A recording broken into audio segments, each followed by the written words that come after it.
సృష్టికర్త అయిన దేవుడు ఈ భూమిని, ఆకాశాన్ని, జలాలను, పక్షులను, జంతువులను అన్నిటినీ సృష్టించాడు.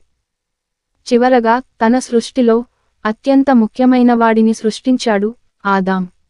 ఆదాన్ని దేవుడు తన స్వరూపంలో మట్టితో రూపొందించి తన శ్వాసను అతనిలో ఊదాడు.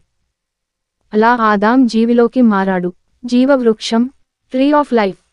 మంచి, చెడు తెలుసు చెట్టు, ఈ తోటలోని అన్ని చెట్ల ఫలాలు తినవచ్చు. కాని మంచి, చెడు తెలుసు చెట్టు ఫలాన్ని మాత్రం తినకూడదు. తినితే నీవు మరణిస్తావు.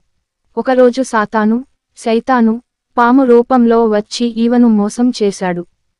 నీవు ఈ చెట్టు ఫలం తింటే నీవు దేవుడి వలె తెలివిగలవవుతావు అని చెప్పాడు. చెట్టు ఫలాన్ని చూసి ఆకర్షితురాలై తింది.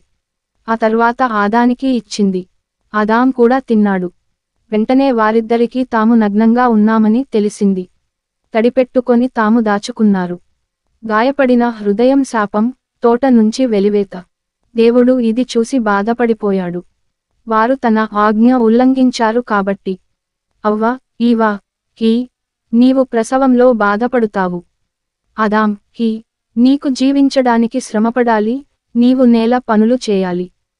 పాముకి, నీవు నేలమీద కరిచి మనుషులను దూషించేది అవుతావు.